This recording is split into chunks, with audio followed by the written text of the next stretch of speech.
Salut, c'est Vincent. Aujourd'hui, je vous donne mon avis sur ces deux jeux, Dinogenix et Dinosaur Island, dont vous avez pu suivre une partie de chacun d'entre eux sur la chaîne. Alors, d'emblée, je peux vous dire que ce sont tous les deux de bons jeux, mais Mister Lou et moi-même avons tout de même une préférence pour l'un d'entre eux. Alors, je vais argumenter un petit peu pendant cette vidéo, et puis je vous donnerai donc mon avis final en fin de vidéo.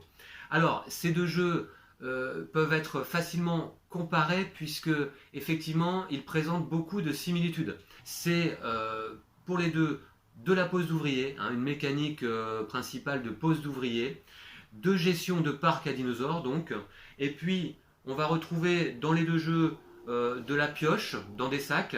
Alors pour Dinogenix, on va retrouver de la pioche de bâtiment, et en ce qui concerne Dinosaur Island, on va retrouver de la pioche de visiteurs. Voilà, mais enfin, vous voyez que les deux jeux proposent un petit sac. Les deux jeux sont vraiment très proches l'un de l'autre.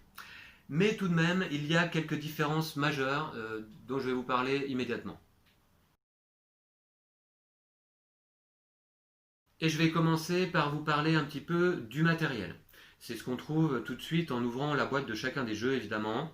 Alors, d'abord, on peut remarquer que les deux illustrations sur les boîtes sont extrêmement différentes. Dinogenix, on est vraiment dans le visuel du film de Jurassic Park. On voit un grand T-Rex sous la pluie battante de nuit, et on a affaire à des visuels assez réalistes. En ce qui concerne Dinosaur Island, alors là, on a des visuels très cartoonesques, très colorés et des couleurs très flashy. Alors ici, pour Dinosaur Island, on a pour l'ensemble des espèces de dinosaures ces petits tricératops rose bonbon en plastique, et qui vont servir à représenter l'ensemble des dinosaures pendant la partie. Et c'est quelque chose que je trouve un petit peu dommage, parce que pour l'immersion, eh bien, c'est un petit peu dommage de ne pas avoir différentes formes de dinosaures pour représenter les différentes espèces. Alors, il me semble qu'il existe une extension qui permet d'avoir des dinosaures différents, mais je n'ai pas pu me la procurer encore. Je ne sais même pas si elle est sortie là en français, je ne suis pas sûr. Par contre, pour Dinogenix, on a pour chaque dinosaure des petits dinosaures en bois. Là, ici, vous pouvez voir le brontosaure. Là, ici, le T-Rex. Et puis, on a là un dinosaure mutant. Là, je ne sais plus, c'est le fameux Triceratops. Donc, effectivement, la même forme que l'autre. Ici, on a des raptors. Là, je crois que c'est des ankylosaures. Et ces petits dinosaures de couleurs et de formes différentes en bois sont extrêmement sympas à manipuler en partie. On a également des beaux plateaux de jeu en ce qui concerne Dinogenix. Alors, tout de même un petit peu sombre et un petit peu austère, mais encore une fois dans un contexte assez réaliste. Donc voilà, et qui sont extrêmement pratiques à utiliser en jeu. Donc là, on voit qu'il y a des encarts pour poser nos cubes, pour compter ici la valeur de nos dinosaures. C'est très bien pensé. Une petite aide ici de récapitulatif par rapport à toutes les caractéristiques des dinosaures différents. Et donc c'est plutôt pas mal fait. Le grand plateau central de Dinogenix qui représente le continent est vraiment très chouette également. Quand il est posé sur la table, ça donne un effet vraiment très agréable. On a vraiment l'impression d'y être. Pour l'immersion, c'est sympa. En ce qui concerne Dinosaur Island, eh bien voici les plateaux joueurs. Donc à nouveau, on retrouve un système de quadrillage, de cases sur lesquelles on va poser nos enclos. Mais une fois de plus, là, on est dans des couleurs vraiment plus flashy. Alors je remarque là en vous présentant qu'il y a des illustrations tout de même au dos. Et d'ailleurs, ça me fait penser que c'est quasiment les seules illustrations de dinosaures qu'on va trouver dans Dinosaur Island. Et c'est un petit peu dommage parce que c'est le verso des plateaux et donc on ne les voit pas pendant la partie.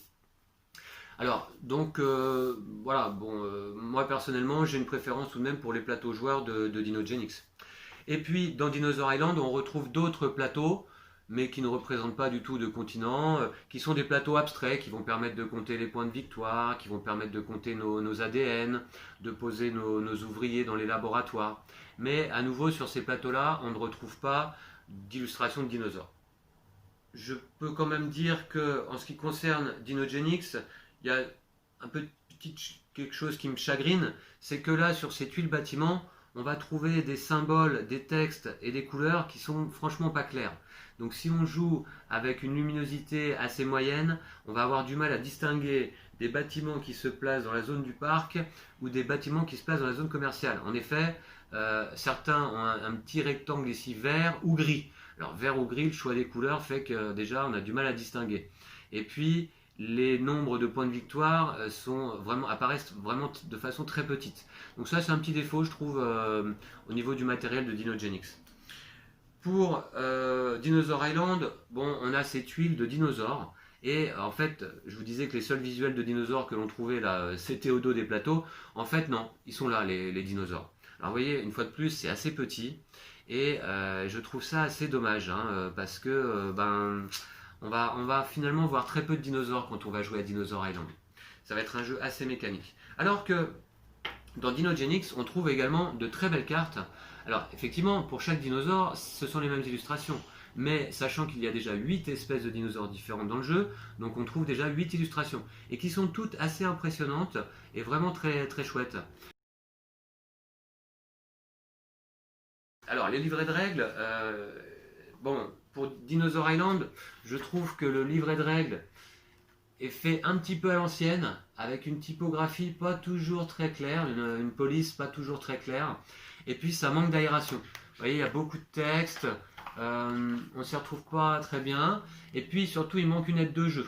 Il n'y a pas d'aide de jeu, il y a une petite FAQ au dos qui est bienvenue, mais il n'y a pas d'aide de jeu, alors que c'est un jeu qui se déroule en 5 phases différentes, avec pas mal d'étapes à chaque fois. Donc vous avez pu voir pendant la partie que je me suis fait moi-même ma propre aide de jeu qui permet de suivre les 5 phases, parce que sinon on est obligé de se référer au livret de règles constamment. Pour Dinogenix, on a un magnifique livret de règles qui se trouve ici et qui est extrêmement bien fait. Alors là, cette fois-ci, avec pas mal d'exemples, je vais essayer de vous montrer un petit peu comment c'est illustré et comment c'est présenté. Beaucoup d'exemples, c'est très clair, toutes les informations y sont.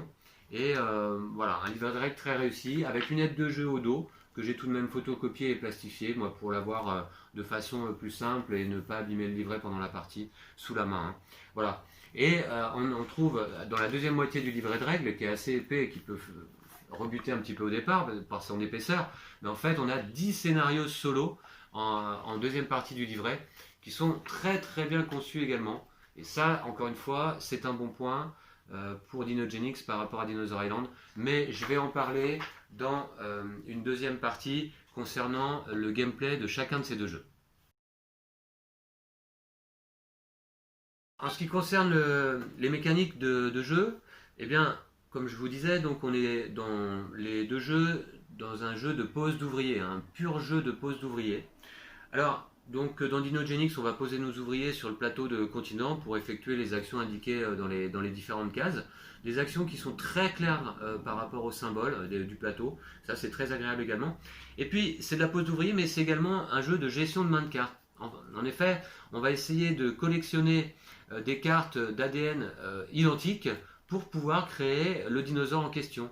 Donc par exemple ici pour un brontosaure, il faut pouvoir collectionner 4 cartes d'ADN brontosaure afin de les déposer en faisant une action sur le plateau et de pouvoir créer un dinosaure. Donc ça c'est un aspect du jeu qui est extrêmement sympa parce que ce n'est pas que de la pose d'ouvrier, hein. Il y a une gestion de main de cartes.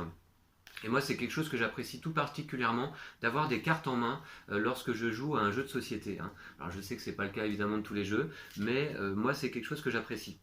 Dans Dinosaur Island, ça va être du pur pose d'ouvrier et on n'a pas vraiment d'autres aspects au niveau de la mécanique que celle-ci. Hein.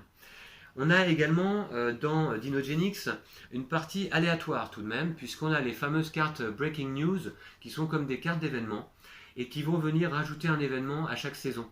Alors c'est de l'aléatoire, mais que l'on peut contrôler, anticiper, puisqu'en effet, chaque carte Breaking News vient se placer sur le plateau face visible lors du début d'une saison, mais va ne faire son effet que la saison suivante.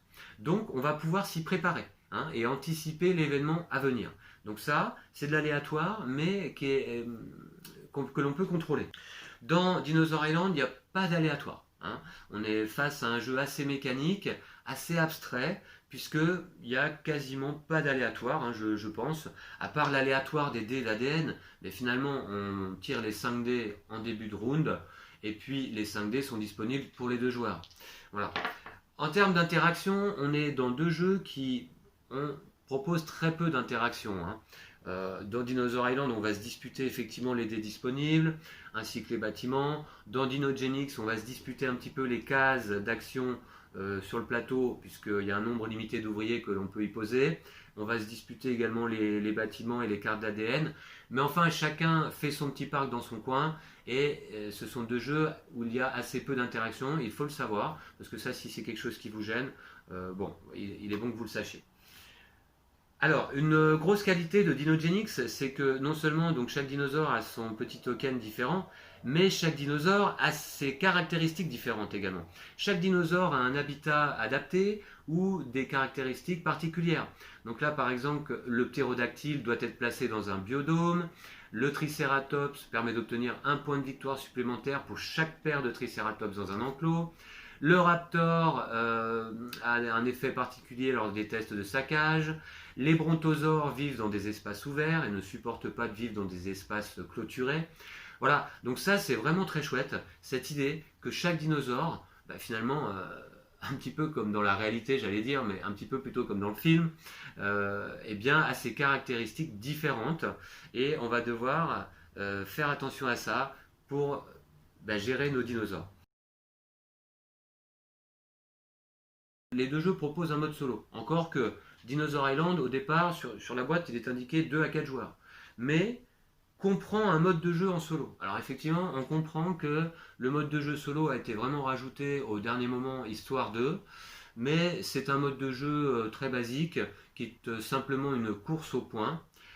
Assez mal expliqué d'ailleurs dans le livret de règles, c'est pas très très clair le système solo.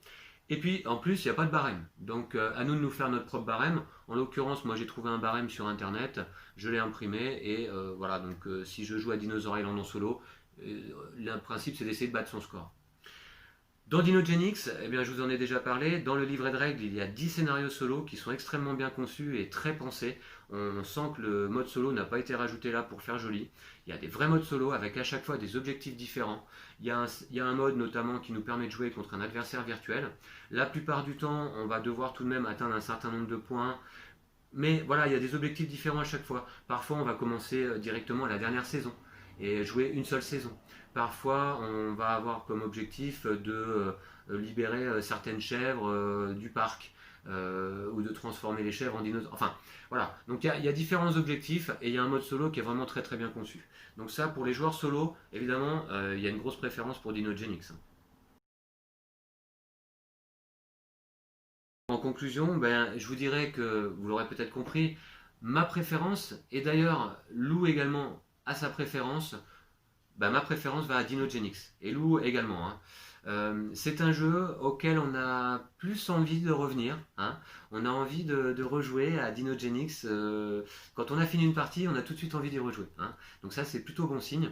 Dinosaur Island, c'est un bon jeu également, mais moi, personnellement, j'ai moins cette envie-là. C'est un jeu un peu plus mécanique, un peu plus froid, et surtout, beaucoup moins immersif. Et c'est ça, à mon avis, le point faible de Dinosaur Island, c'est que l'immersion est faible. Donc ça ne permet pas d'avoir cette sensation véritablement d'être dans un parc à dinosaures et de gérer les dinosaures. Moi, quand je joue à Dinogenix, j'ai la musique du film en tête pendant toute la partie. Et véritablement, il y a un vrai aspect immersif. Avec les cartes, avec les tokens en bois, avec les plateaux réalistes. Voilà, donc c'est quelque chose qui est vraiment une grande qualité pour Dinogenix. Et voilà, donc finalement, voici mon avis donc, comparé de ces deux jeux. J'espère que vous avez suivi les deux parties. J'espère que vous avez apprécié d'ailleurs les deux parties, qu'on vous a donné envie d'essayer ces deux jeux, hein, si vous ne les avez pas encore. Alors, je vais vous laisser donc ici. Et puis, je vous dis donc à très vite pour d'autres aventures. D'ici là, prenez soin de vous et de vos jeux de société. Salut!